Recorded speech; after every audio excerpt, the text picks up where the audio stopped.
Good evening and welcome to Exegete This, your UK podcast for evangelical Christians. Today is the 30th of September 2021. My name is Metin, this is Stephen, and we're going to jump straight in and look at COVID lockdowns and Romans 13. So, where do we where do we start on that? Well, it's a pretty big topic, Yeah. to some extent. It's hard to know where to start.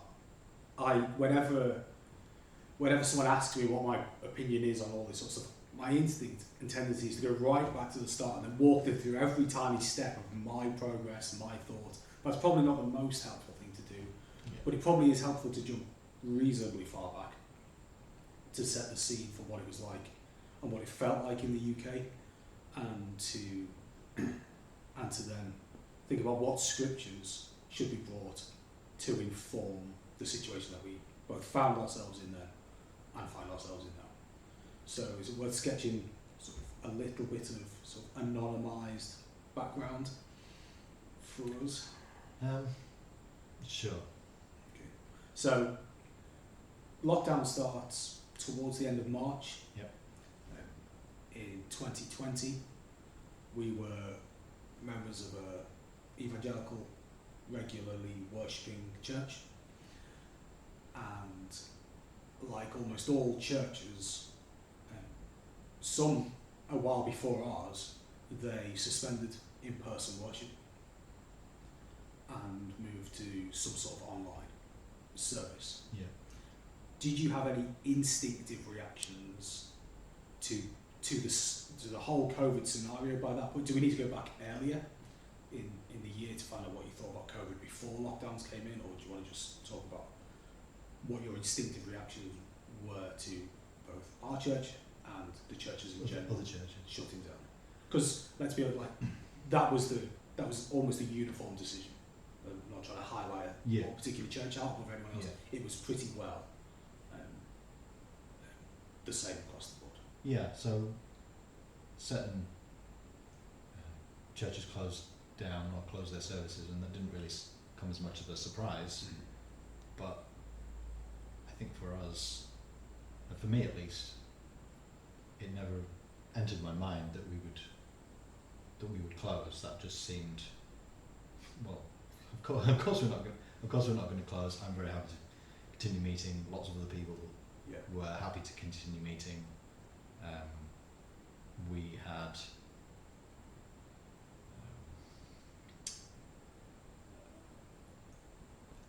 cultivated, or at least there had been an emphasis on the importance of church, a high ecclesiology, theology of the church, the importance of church meetings, and so it never really seemed, it just didn't enter my thinking that it was something that we could do, that we would do. So it came as quite a surprise then, a shock, or with everyone else sort of dominoing and doing it, did it feel inevitable, or was it still a bit of a shock? Because I remember my wife said to me, they'll never close. They just won't close. So it was a shock. Yeah, yes and no. Like you say, all other denominations had closed. I think we'd stayed open longer than others, but even then we did still, I think, close a week earlier than we were mandated to. Yeah, I get hazy on the details. I can't remember the exact details at that point, but it was, maybe it wasn't so much a shock, but it was deeply saddening. And in the immediate time,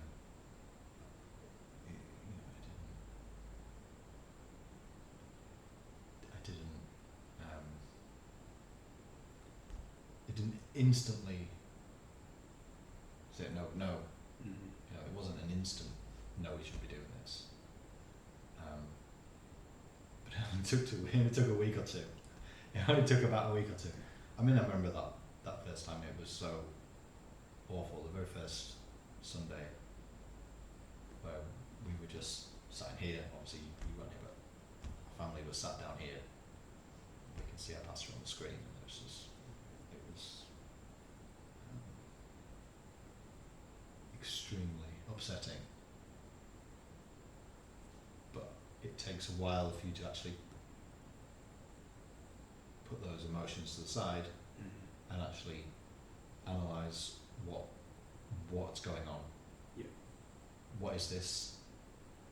And we hadn't had to think about this before. We hadn't had to think about. I remember at the time saying, you know, the government has not, the national government has not interfered like this. We've never had to think about, okay, what's the limit of government? What is their realm of authority? You know, what authority do they have over church meetings? When you Those say kind of we, things. when you say we, do you mean us in our generation?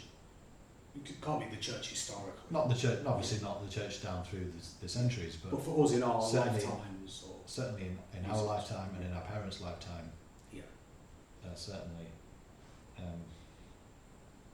it wasn't something that, you know, it was something that we've not thought about, and we really should have taken the time to actually examine these things carefully.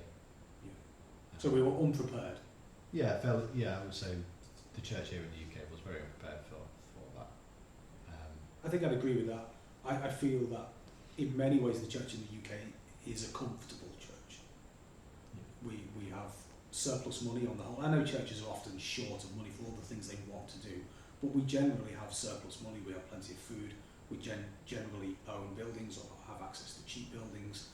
We don't face the kinds of active or passive persecution that people do across the world. I tend to feel we're quite comfortable. Yeah. And this caught us at a comfortable time. I'm not convinced the church ever should be comfortable in this world. Mm. So I think I agree with that assessment.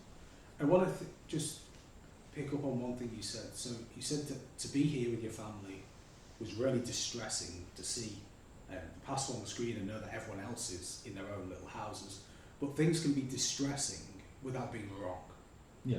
So, you know, if someone had Ebola and they're your family member, you could see them in that sealed unit, it would be massively distressing to not be with them.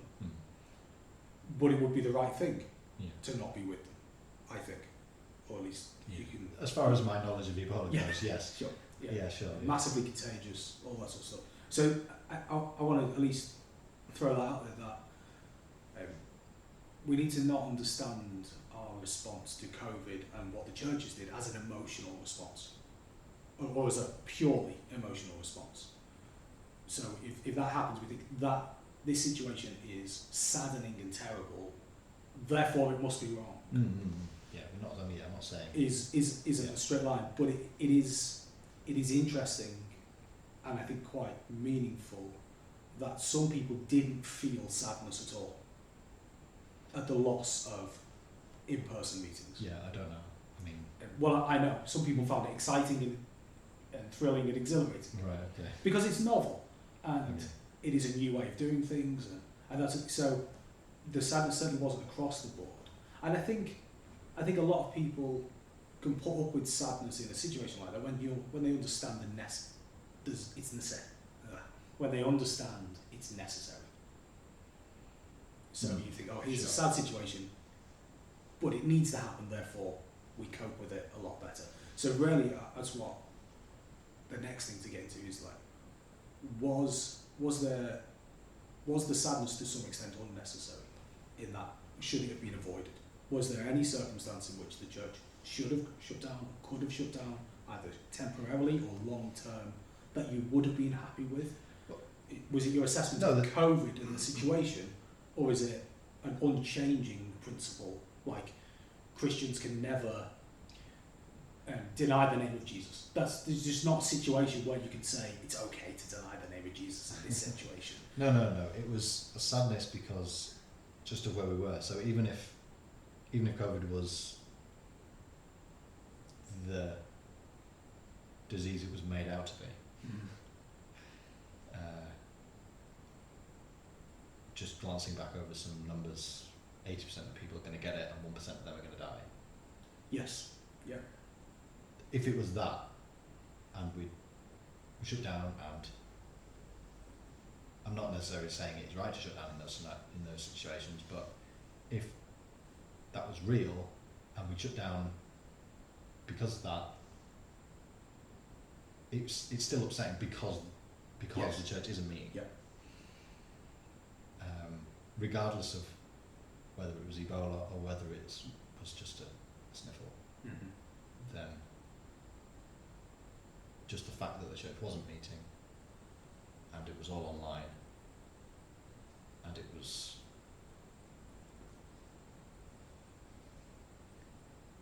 a desperate situation really, regardless of how severe it was, regardless of whatever we decided. So like I said, we need to be able to put those emotions aside for a minute and actually be able to analyse it, regardless of what the decision was from that analysis, whether we think it's right or whether we think it's wrong what we've done. Regardless of that, it was still very, very upsetting and distressing to sort of be in that situation, for me anyway. Yeah, I think that's really helpful, and that comes from this high ecclesiology that you mentioned. Yes. Because we value so much the corporate worship of Jesus Christ. Yes. Whenever it's either because there's plenty of situations where you can't make it. You know, if you're personally injured or ill or old or have some other duty or job, you can't be there. But that should be missed and noted. Yeah. And other people should miss you and note you that you're not there. So this sadness comes from. But it's not sadness like this was sadness. This wasn't sadness. It wasn't. Oh, I've missed Sunday once. I'm so upset because I'm ill and I can't. I'm not going this week or whatever. Yeah. You know, which we would have done in the past. Of course. Yeah. Oh, I really don't feel very well. I don't want to pass this on to the older folk. Yeah. I'll stay away this week.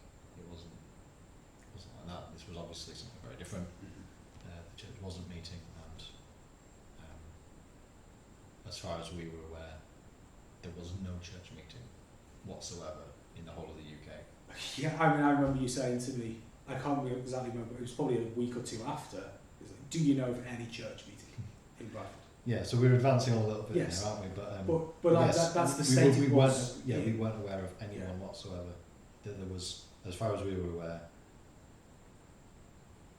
or as far as I was concerned, there was no church.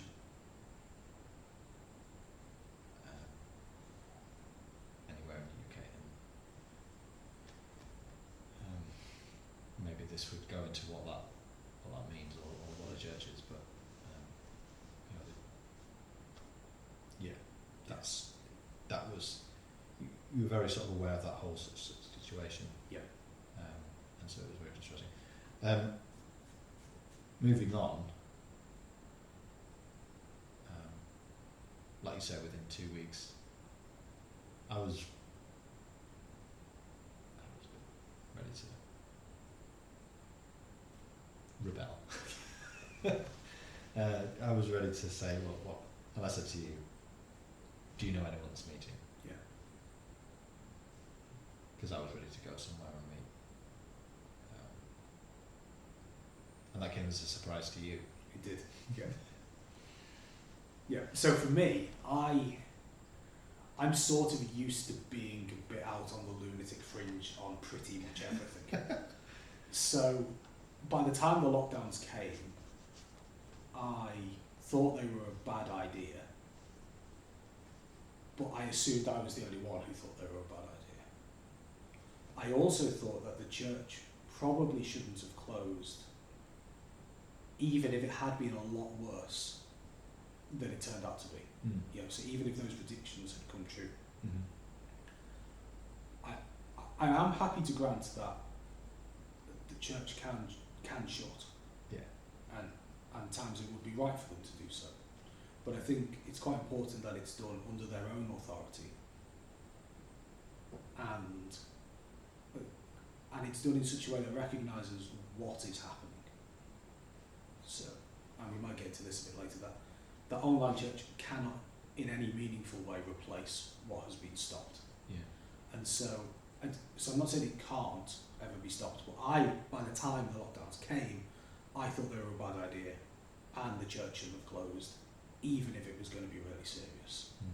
I thought the church should be a beacon of hope and eternal hope at that, not just a hope of we'll help you get through this pandemic, especially if it was going to be very serious. We wouldn't want to unnecessarily contribute to the spreading of a deadly illness, and so that's why I think there could be a reasonable time to close for a short space.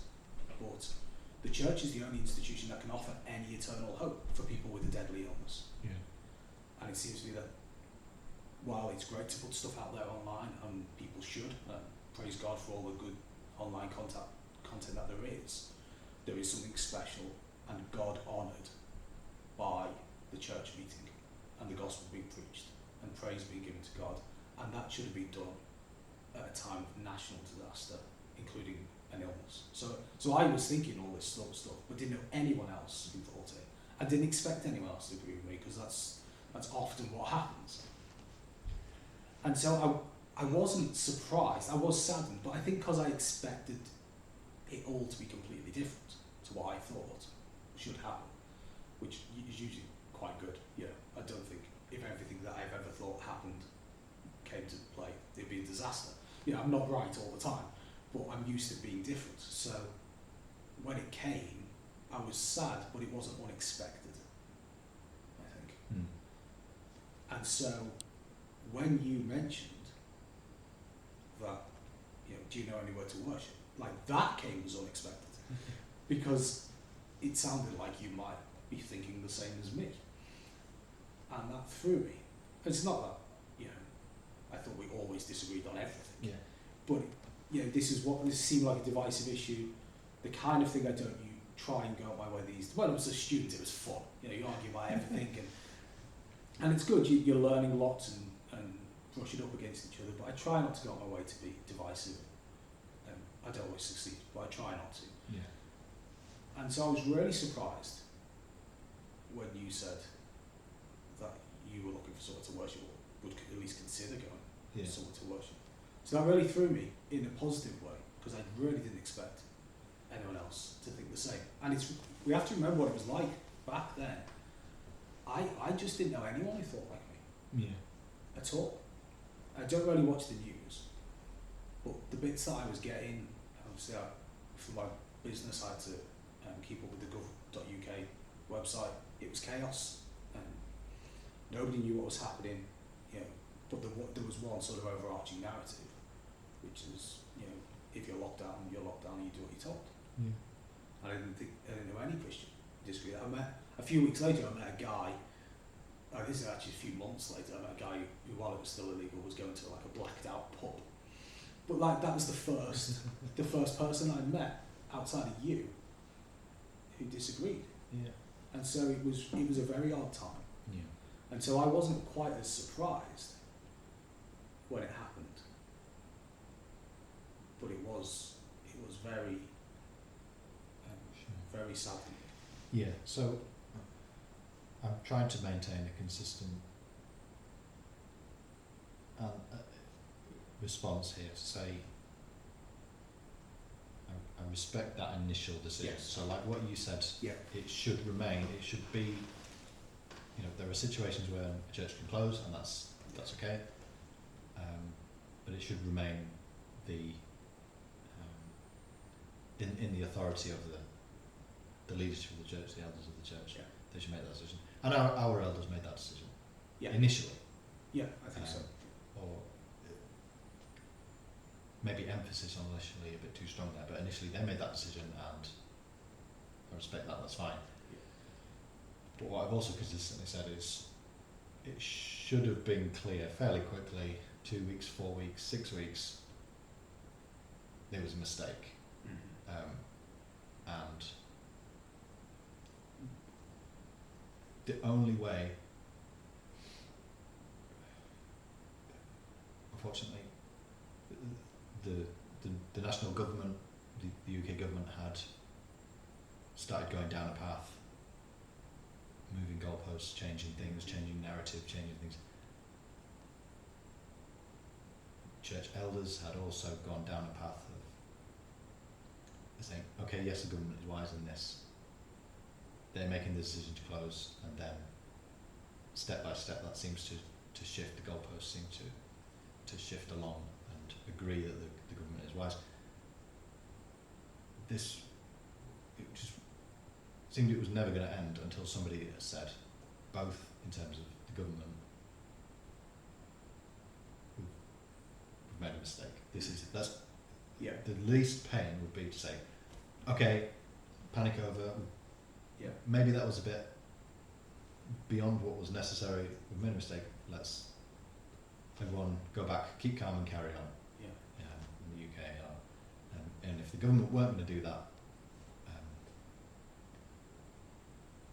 well, even if the government were or weren't going to do that, the churches likewise should have been able to have that time within either 2 weeks, 4 weeks, to have confronted those issues that we've not had to confront before, think about those issues, what is the role of government, what is its sphere of authority, and decide, okay, this was a mistake. Clearly those predictions, those numbers are not going to material. That's clearly not the case. We can see that this, for very early on, we can see this affects a particular demographic. Yeah. This is not anything like Spanish flu. This is not like anything else of that severity. Let's go back.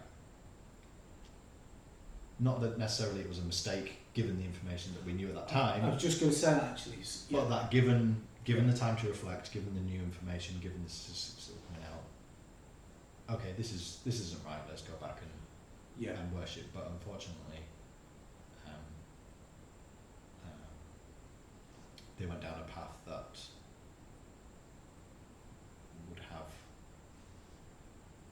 would take an awful lot longer to recover from, and potentially, critically for me, make that next battle that much harder.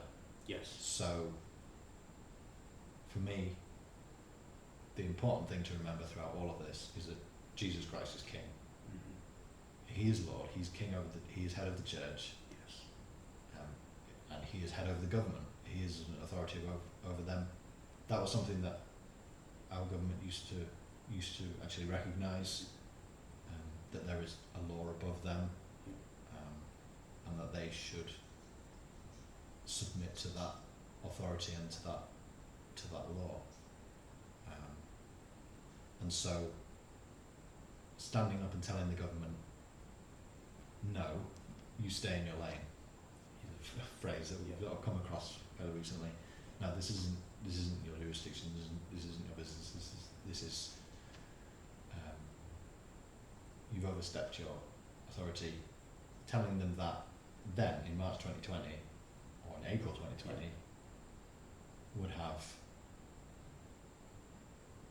been painful, but not as painful as it's going to be next time that they try and actually impose something and we say, no, you need to stay in your lane. You need to mind your own business.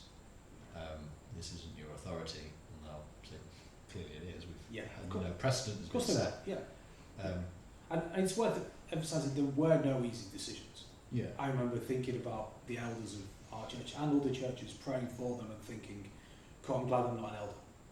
Yeah, because this is a hard thing to do. Whatever you decide to do, it's going to be hard. And I really felt for them. I think if you're an elder, that's part of it, comes with the territory. But I remember thinking, this is not. It's hard. Yeah, this is not easy. I remember thinking it was hard. I also sort of remember thinking you're in a lose-lose situation, but I'm thinking, no, you're not. You're in a win-win situation. Yes. Obeying Christ is never a lose. You might lose physically or financially in this life, but you don't know. That's not a lose eternally. Of course not. Which of course brings it back to something that I seem to remember saying to you a few times in the early days. What is right? Because that's what matters. What is the right thing to do? Not what is everyone else doing, not what do we think, what is right? Because if it's right and it's done by a Christian, it's honouring to God and will be blessed by God. But if it's wrong, even if you sincerely believe it or if you do it with authority, and it's not blessed by God because it's wrong. And so what really mattered was what was right. And I was really struggling when you were saying, if we'd have done this in March 2020, if the church had said no at some point, and they said, or maybe in April 2020. But what we have to remember is that if they'd done that in March 2020, or in April 2020, or in May 2020, or in June 2020, it just kept going. And that's what was one of the things that was really hard.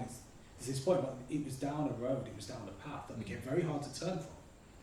And it went on for month after month after month. Yeah. And I found that much more troubling than the initial stopping. So my personal opinion was that there was no need to stop. I think actually it probably would have been a good idea in hindsight. I'm sort of glad that there was a stop. I think because there can be good reasons to stop, and I think it shows good faith on behalf of the Christians that we're not just instinctive rebels to anything the government ever says. Since the government can at times legitimately declare an emergency and ask people to stop and things like that, the fact that the churches did stop shows actually that we take Romans 13 seriously, 1 Peter 2 seriously, Titus 3 seriously. We believe and put those into practice. But if the church had relatively quickly reassessed the situation and said we submitted to the government either under these passages or submitted to the government because we agreed with their assessment, and then relatively quickly said actually no way we can see this has changed, or what you said was going to happen hasn't happened, and we're going to make a clear stand. That would have brought both sides out in public, that the church can obey these passages, and that the church has authority from Christ to disobey the authorities when it comes into conflict with the Word of God. You want to push back on the Romans 13 stuff? Yeah. Yeah. Well, it was just when you say, situation when we can obey these, and other times, well, no, we're still obeying them.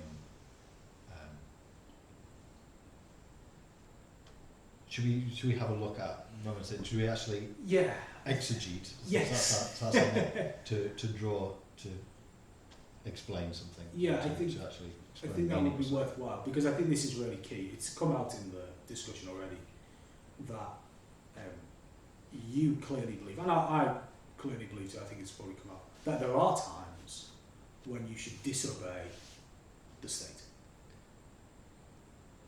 Because you were saying the church should have said such and such and started worshipping. And that would have been in disobedience to the state decree of the government of the United Kingdom. Under the power of the Queen, that's all settled. We would have been disobeying both the Queen and her appointed representatives in Parliament. And you're saying that's okay for a Christian to do. Sure. And we've had, I'd say, thrown at us. That's probably a bit unfair. It has at times been, but most people are just a bit confused. And they say, but what about Romans 13? But what about 1 Peter 2? As though as though we could never have thought that they might have some bearing on the situation. Now, clearly they do. Yeah. The question is, what bearing do they have? So right. So do we? Should we read Romans 13 and do we confirm or deny having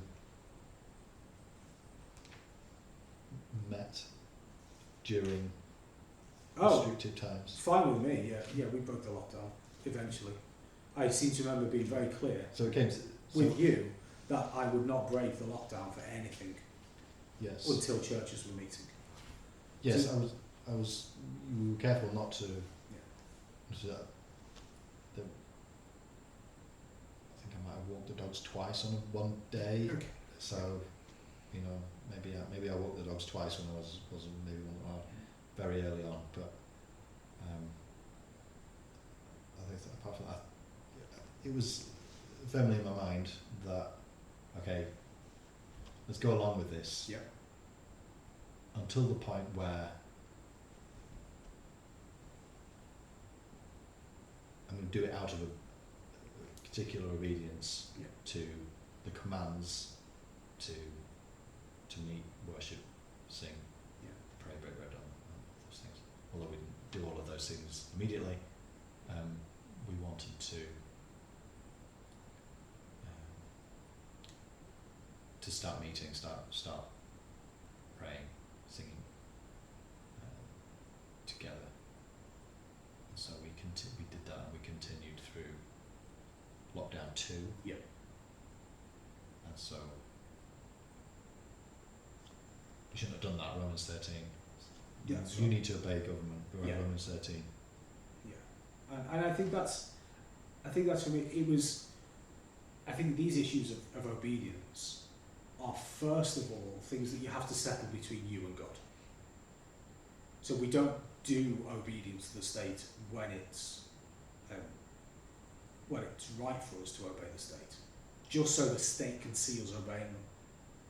We do it because God tells us to, and it's obedience to God. Right, so it's not just getting caught, Yes, it's and or so not getting caught that matters. yeah, and so our following of the lockdown as a household Yeah. was first and foremost towards God out of a good conscience. And so I thought Yeah. a lot of the rules were ridiculous and damaging. Yeah. And I still haven't done all the working through on how much damage can you suck up. Yeah. Yeah. Get an actual Bible Yeah. rather than actually trying to Trying to load it up on my phone. Yeah. How much damage can we suck up without rebelling against that? But that was so far down the road for me in terms of thinking, because the church wasn't meeting. So people couldn't work. I thought that was massively problematic. We're racking up debt. I thought that was massively problematic. So there's all these other things about that. None of that matters until the church can obey what it's required to do in Scripture. So we kept the lockdown out of good conscience to God, and if someone had come and checked up on us, I think they would have found us compliant on that until we started meeting. And because we're not generally rebellious people by practice, we are by nature. I am by nature. I'm very much a rule breaker at heart, but that's something that I try to put to death, because that's a work of the flesh, and those things are to be put to death in the Christian, to be mortified according to Colossians. And so I recognise that in myself I'm fighting against that, and hopefully you'd have seen that most of the time. Exegete this. I could probably execute this. So where does Romans 13 fit in? How far do you want to go? Because most people don't go very far. Should we at least go down to verse 7? Well, it says, let every person be subject to the governing authorities, for there's no authority except from God. I guess we don't need to go any further. We don't need to go any further. Well, Yeah. and those that exist have been instituted by God. I'm sure you'll read it in proper English in a minute. Yeah. Therefore, whoever resists the authorities resists what God has appointed, and those who resist his will incur judgment. There you go. That's Yeah. pretty strong. And so And it is strong. It but- is strong, yeah. but- yeah. And what the first thing to say, that whenever we come to a text, it does mean something. There's a temptation, if we come with some a priori conclusion, that we come to the text determined for it to not say what we don't want it to say. Yeah. But we first come to it to say it does say something. It is God's spoken word, and He spoke it for a reason. Mhm. And so we come to say this passage means something and must be acted on by the Christian. Yes. It must be obeyed because it's the Yes. word of Christ. Yeah, and that's something that comes up in my head a lot as well when someone says, "Oh no, it doesn't mean that." Okay, well, what does it mean? Yeah. It has a positive meaning. What does it positively mean? What is the apostle communicating by saying this? What is God through the apostle saying by this in a positive sense? Explain it positive, not just, oh, it doesn't mean this, doesn't mean this, doesn't mean this. Okay, it means nothing then. Yeah. You know, it means something. Can you go through it and explain what it means? Mm-hmm. So explain why. I was going to say explain why you're not disobeying, but put that behind us. Yeah. Forget all of that. What does it mean? What does it actually mean here? So I think it's very important that we don't stop at verse 2. In order to get what it means, we have to finish both the thought and I know Greek scholar, but often these sentences are long, and we have a tendency to break them up. Because verse 3 says, "For rulers are not a terror to good works, but to the evil. Wilt thou then not be afraid of the power? Do that which is good, and thou shalt have praise of the same. For he is the minister of God to thee for good. But if thou do that which is evil, be afraid, for he beareth not the sword in vain. For he is the minister of God, a revenger to execute wrath upon him that doeth evil. Wherefore ye must needs be subject, not only for wrath, but also for conscience sake. For this cause pay ye tribute also, for they are God's ministers attending continually upon this very thing. Render therefore to all their dues, tribute to whom tribute is due, custom to whom custom, fear to whom fear, honour to whom honour." And again, it's hard because we're stopping, and we might well come back to the verses that come later. Sure, there's enough there Yeah. to go at, isn't there? And so I think, Considering we've already been going 35 minutes. yes. So one thing it does definitely mean, one thing that I think reading the bigger context does, it sets it in the kind of language that's being used. And I would call it either general or, I think proverbial might be an unhelpful term. But if I say proverbial, I mean in the sense of how the book of Proverbs states things. So the book of Proverbs states things in a general way. And you can find an exception to the book of Proverbs, to some of the Proverbs, because they're generally true. They're not necessarily true in every case. So you can find a lazy man that is rich. But the Proverbs says generally lazy men are poor, because laziness has in it all the ingredients to make you poor. Right. And you can say, well, that guy's lazy and he happened to bet on the right number and he's got loads of money. He won the lottery. So the Bible's rubbish, it's untrue. No, you have to understand how it's speaking. And reading the bigger context tells us that this is, to some extent, a general statement, because we have scriptural examples that are condemned, that are exceptions to this. So when it says, "For rulers are not a terror to good works," that is a general statement, because there are times when rulers have been a terror to good works.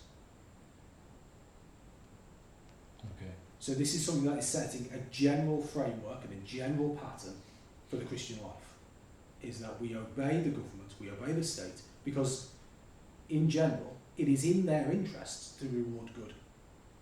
And in general they do. States don't tend to punish people who pay their taxes.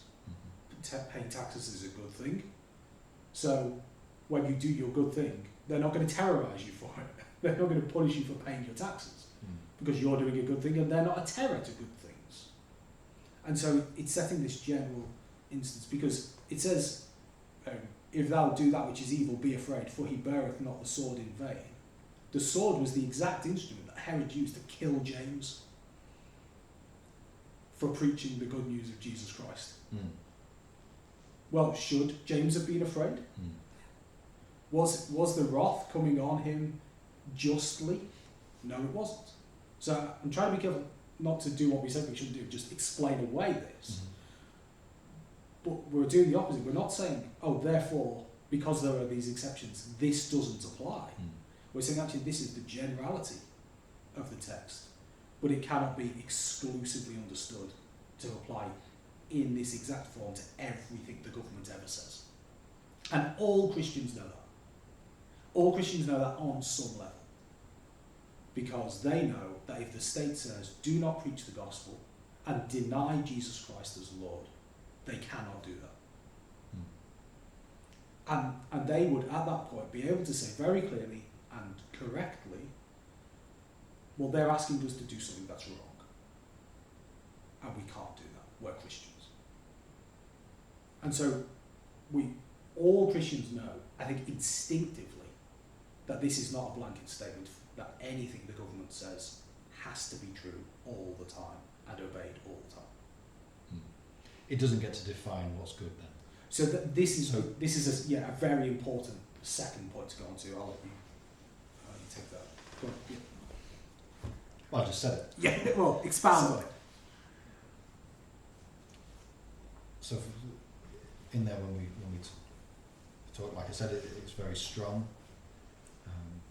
There is no authority except from God, and those that exist have been instituted by God. Therefore, whoever resists the authorities resist what God has appointed. It's extremely strong. It's very strong. And I remember when we read over it. It's in our Bible reading that we do on a Sunday evening.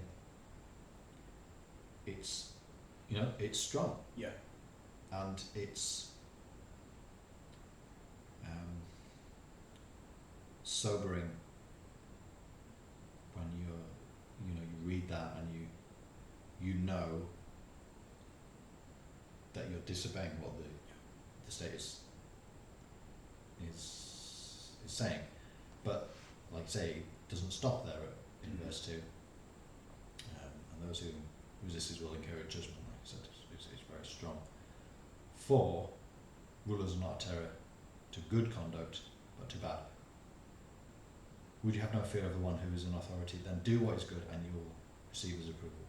For he is God's servant for your good. But if you do wrong, be afraid, for he does not bear the sword in vain. The state isn't defining in this what good is and what bad is. Yeah. God has defined what good is and what bad is. And woe to them that call evil good and good evil. Yeah. And there's certainly a lot going on where that's becoming the case.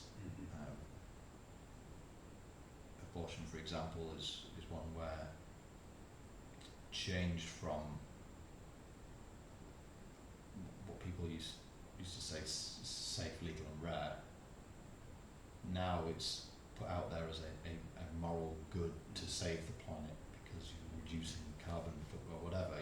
It's a morally good thing to do.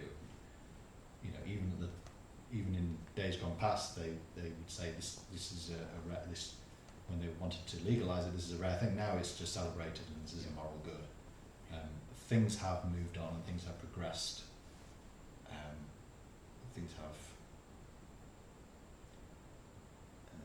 Things have really changed a lot in terms of the boldness to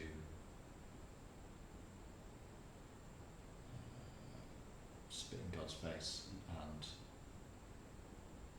and do evil as if there was no consequence tomorrow, that there was no judgment, that there's no resurrection today. Let's eat and drink and be merry, for tomorrow we die. There's no resurrection.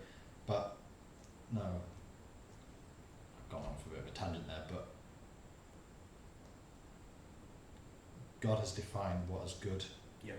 Rulers are not a terror to good conduct, but to bad. What happens when they are a good terror to good conduct? Yeah.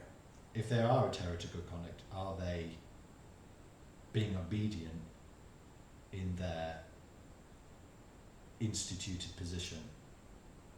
They're God's deacon. Are they being obedient to God when they're a terror to good? Because it doesn't say... And not to bad. Yeah. Because it doesn't allow the state to define the terms. It doesn't say, but if thou do that which they say is evil. You're right. It says, but if thou do that which is evil. And I think you made this point earlier, it's worth highlighting. At no point will the state say, this is evil, we're going to punish anyone who does what is good. They think they're doing the right thing. Even if they think it's a hard thing or a distressing thing, it's going to be said as like, this is the right thing to do. The state's not going to say, in general, so with abortion or whatever, that it's spun as positive good for the mother, to avoid unnecessary harm to a child that isn't wanted. They don't just come out and say, this is a wicked act, and we're going to punish anyone who stands against it. No, it's promoted as good, And so when the government came out to and shut churches as part of the general lockdown, it wasn't because they didn't come out and say, oh, churches are evil, so therefore we're going to shut them. Yeah. It was saying, no, for the good of everyone. This is a good law. Yeah. You need to obey it. They're never going to say, oh, this is really bad law, but you must obey it or we'll punish you. Yeah. The opposition might say this is a really bad law. They should have done, that should be their position. But they didn't, and so that's really important. That the state won't couch itself in biblical terms if they're disobeying God's categories. So they're not going to call it. They're going to call it good if it's evil.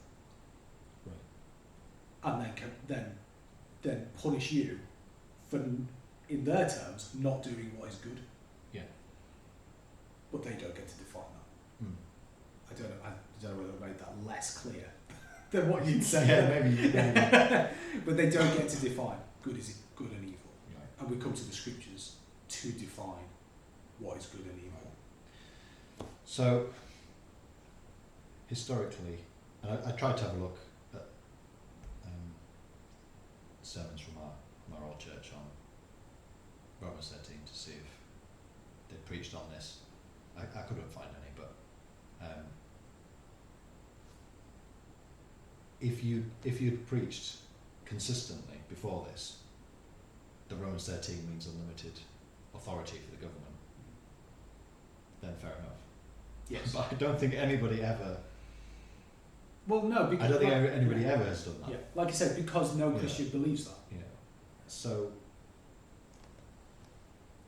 has this? So when you look at Romans 13, does it now mean something that it didn't mean before?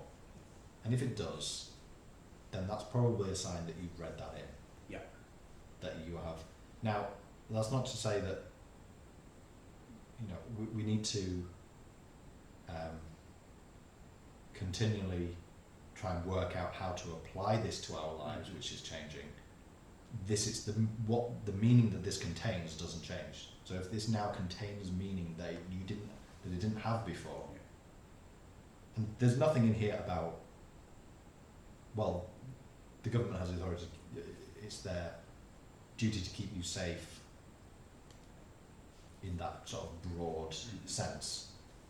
I do think that it's in there that you know, it says they don't bear the sword in vain. That there is an element to which their duty is to keep you safe from by punishing evil. Yeah. By punishing evil.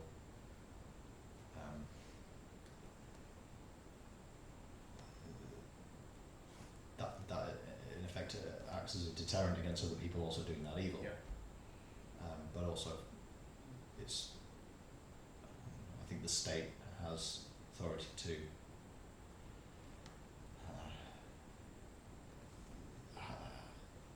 organise an army to protect you from invading. So there are elements to which it's there to keep you safe, but do you broaden that safety out to be all-encompassing in terms of health mandates?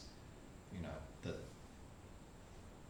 my personal health is the government's responsibility. Mm-hmm. Well, no. Yeah. You know, if you go that far, the computer's doing something. I hope it's still recording. Let's have a look.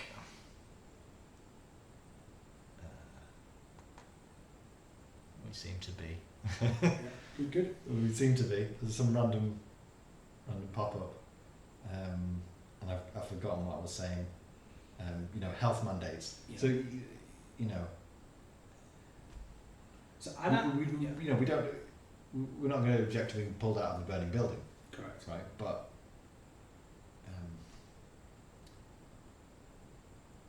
you know, I recently a bit of a change of diet because I want to be healthy. That's any of the government's business. You know, I don't think it's any of their business to tell me to stop eating sugar or to have, you know, put sugar tax on it. It's just none of your business. Shove off. I've stopped eating sugar of my own accord, but that's a different matter. That kind of thing. So, and even when they want to, I think they had a suggestion recently that they should do a similar sort of tax on salt. I'm like, you need, salt's good for you. Yeah. You need salt. Yeah. If you don't have salt, you'll die. Yeah. I mean, maybe you can get the sodium and the chlorine from somewhere else, but it's pretty essential. And also, if you eat a lot of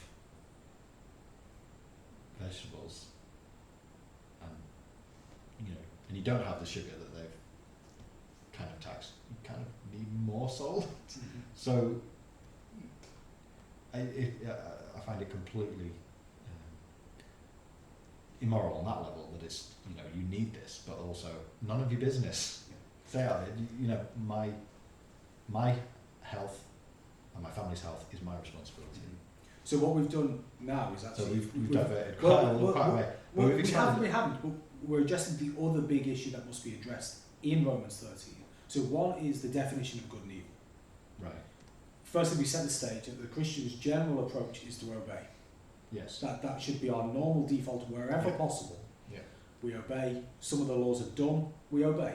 And Christian obedience ought to be cheerful obedience. And so we try and set aside that it's dumb, we praise God for them, and we obey.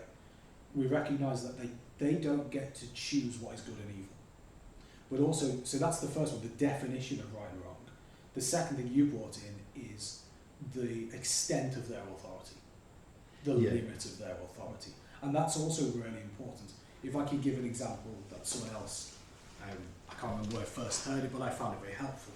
So someone said, for example, there are a few places in the Bible where we can see authority given by God to people. One is the government.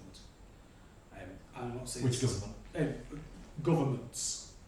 God puts governments in place. He gives them Family government, church government, yes, or political national governments, national There we governments. go. So that's where I'm going. National government. Yeah. So that's one thing I was going to say. Because God also We should maybe stop.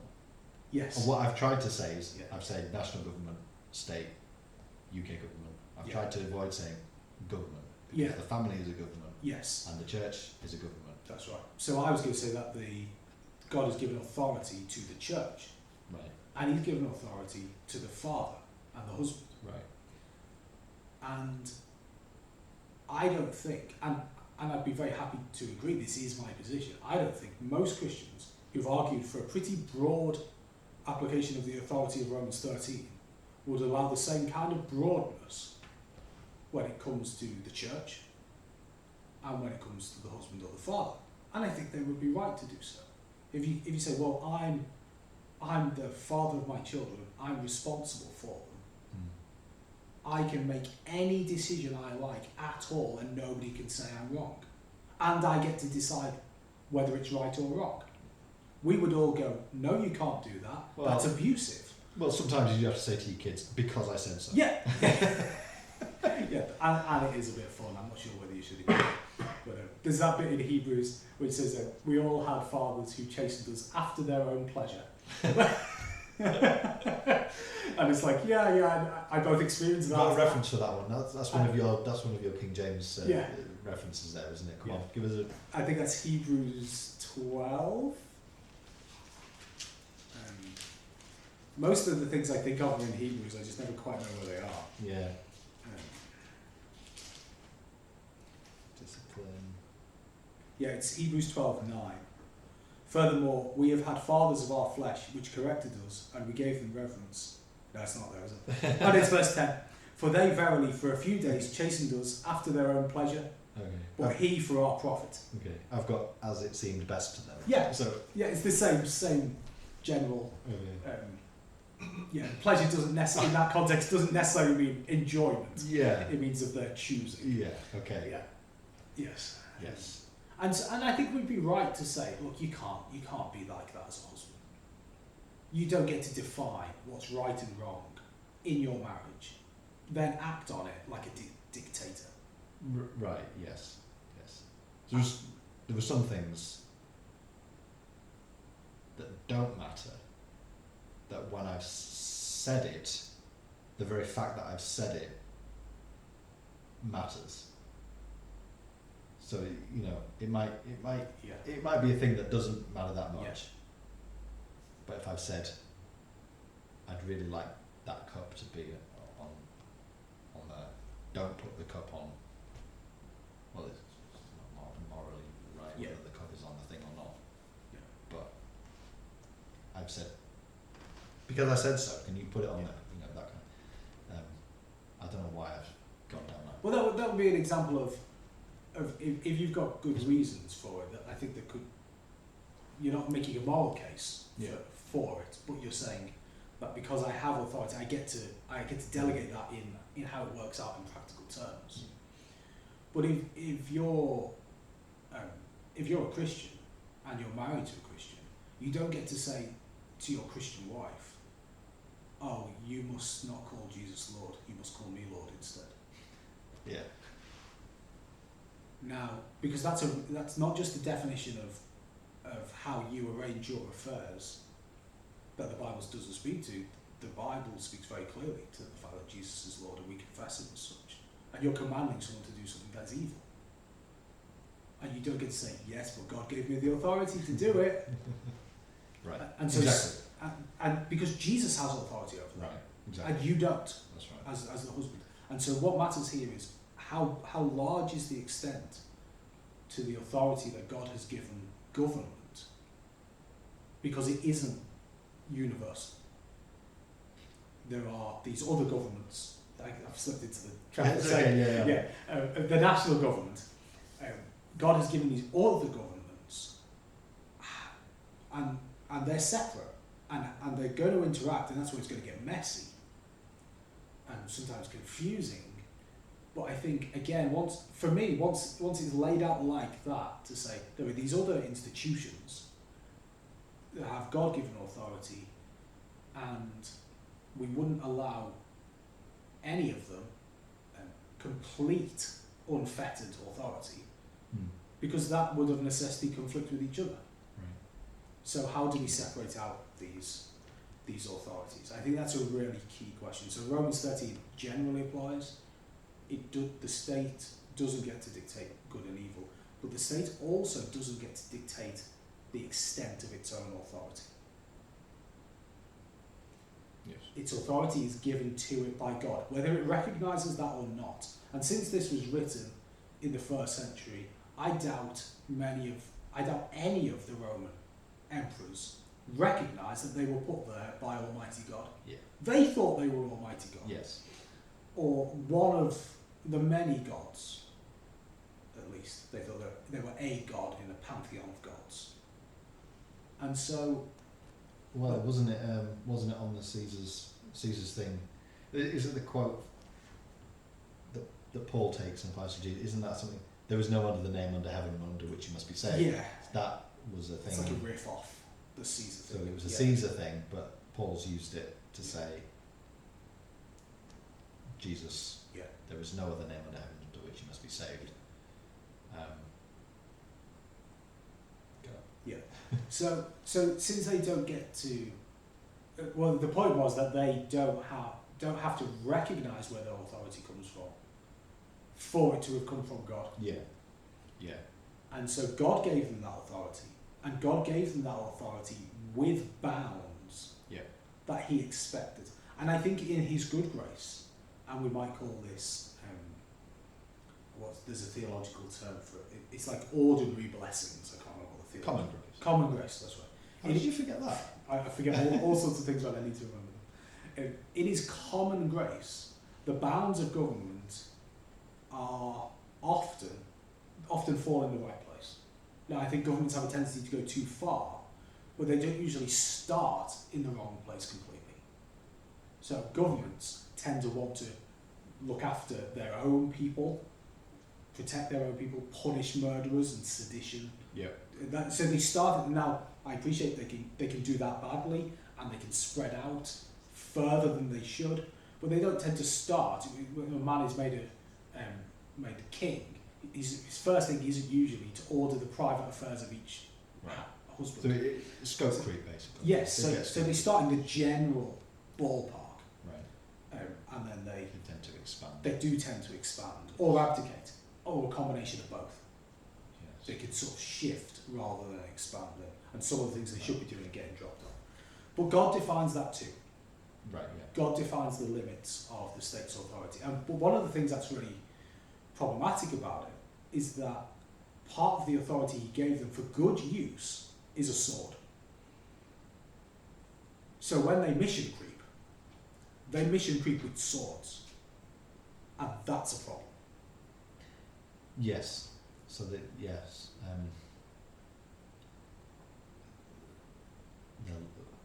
The law, anything that they do by nature is coercive. Yeah.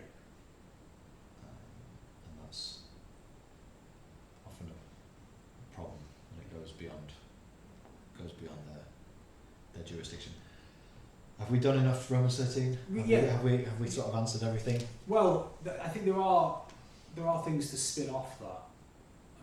Some of them would be answered in 1 Peter 2 and Titus 3 about how we conduct ourselves under disobedience and under righteous persecution. I think they're necessary things to go on to. But I think in general those are the headline things from Romans 13. That the state doesn't define good and evil, and the state doesn't define its own boundaries of its own authority. And that's why the best states will actively be recognising God. Because they're saying, we didn't put ourselves here, and we recognise that there are bounds put on us by the one who put us here. Now, there's, like I say, England has those oaths in its constitutional setup, and they're not recognised. But right. Well, I think we've at least demonstrated that we take it seriously. We know it's there in the Bible. yes, yeah. That we have read it. Yeah, that doesn't. I think we've read over it a couple of times. In this, but we've read over it. I think we've probably read it in church in the last year more than the rest of our lives. Yeah, probably. I think so. And I think it's certainly a verse that people will have heard a lot recently, and I think hopefully that's demonstrated that we take it seriously, that we have a positive view of it, that there is truths that we seek to maintain and obey in a positive sense, not just trying to get it out of the way. Yeah, actively trying to think, do Romans 13. Yes, it's part of the Christian life. Right. So, we've been going an hour. I don't know whether we just want to have a bit of a breather and just if you think we've missed anything on Romans 13, or if you've got any thoughts, comments, questions, leave us a comment, that kind of thing. Because there's lots of questions from it. We haven't defined what the limits of the government are. We haven't said where lockdowns for health reasons actually fit in to this. But I think it's helpful to establish that these are the principles to which we come to the passage. So lots of questions, but hopefully ones we can talk through. We'll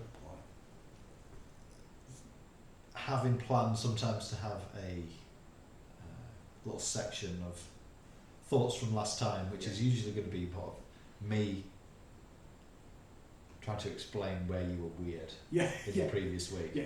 Usually you'll say something and I'm just like, it's alarm bells are going off, but I can't quite sort of put this into words yet. I'm not quite as loose in the tongue, as fluent as you are, and the cogs turn very slowly in my head, so we'll sometimes have a bit of a section say, you thought this bit was weird last week, have you had any thoughts on that since? And I'll maybe fill in a few thoughts and explain why I was apprehensive about something that you said. But what you've said today, this week on this section so far is there's no alarm bells ringing off. There's no like, I theologically disagree, but I don't know why. Yeah, I saw a couple of pause faces, but you know There were some pause faces, but I think you Clarified. explained it. Yeah, you clarified and you explained as you went along. And, that's good.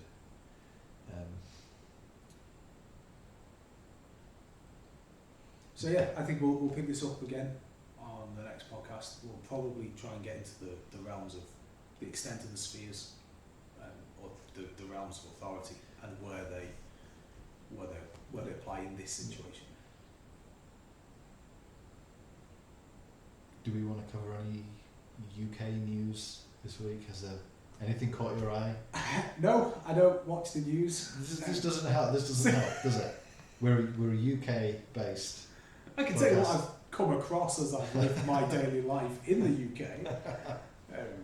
Well, obviously we've had a petrol shortage. Petrol prices. I managed to get some today. Made out of absolutely nothing.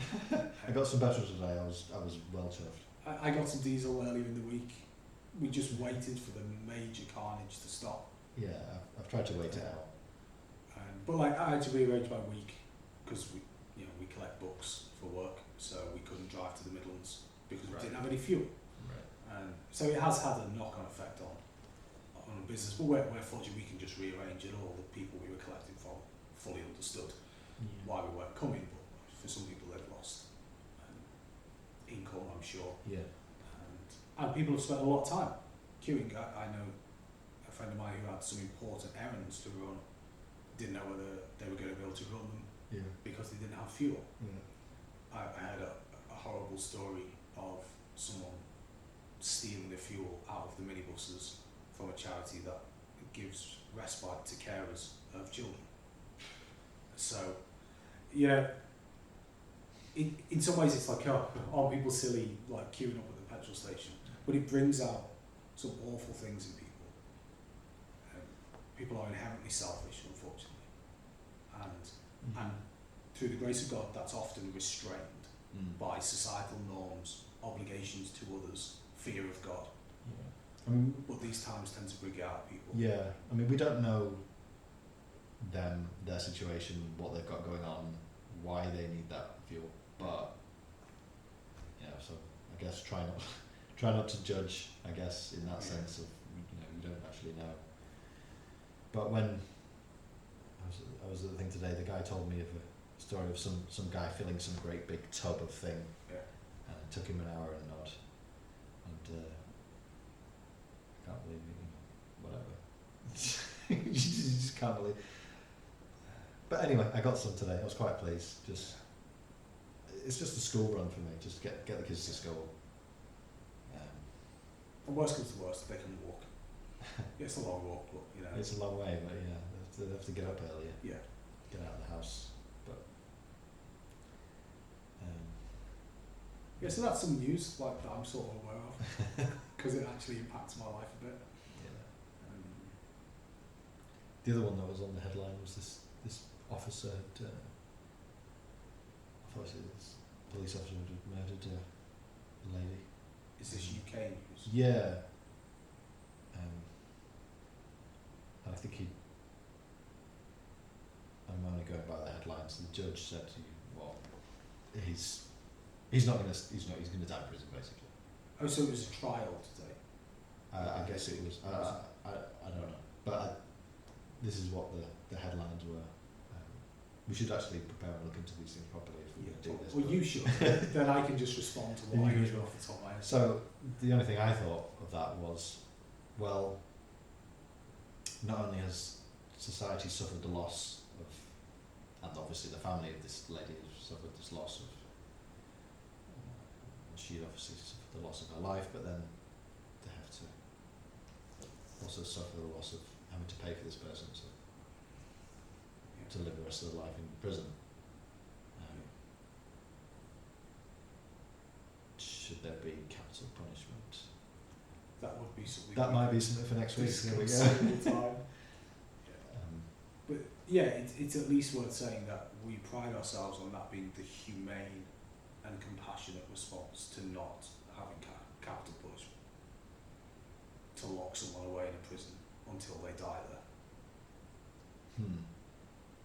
doesn't necessarily jump off the page as a humane response.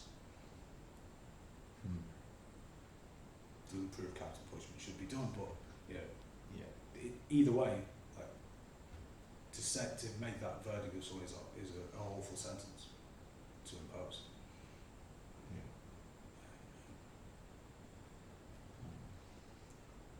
So, I mean, having said all of what we've said, we are very grateful for having a government. We're frequently praying for the government. It's something that you should do too. We're very thankful that we have a government.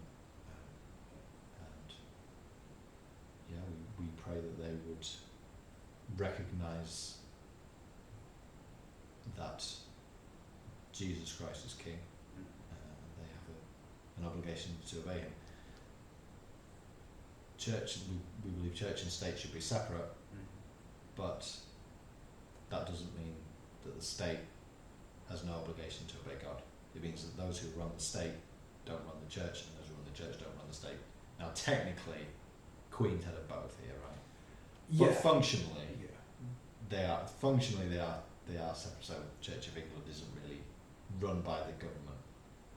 You know, technically, we have it. We've always been part of, I guess, independent churches. We've never been a Church of England, but I went to a Church of England in primary school. Right. I guess I have some experience of it. Yeah, I think my middle school was at least fairly Christian. We sang hymns in assembly and stuff like that. But functionally, I think functionally, the government and the Church of England is separate. But there's no any of the churches. None of the churches are run by the government, as far as I'm aware. No, not really. I don't have much time for the Anglican setup. No.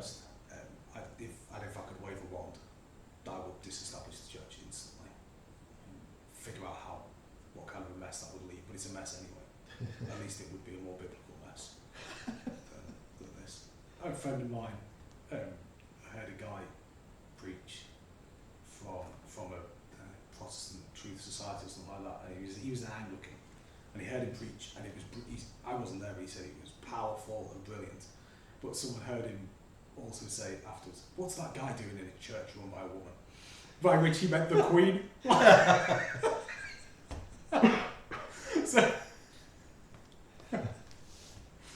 So I'm of that sort of persuasion.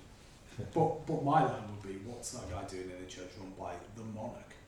It doesn't bother me that. We like the Queen, don't we? I love the Queen. very, very much in favour of the Queen. I just don't think that she should be the head of the Church of England. So, and I don't think the King should be either. Yeah.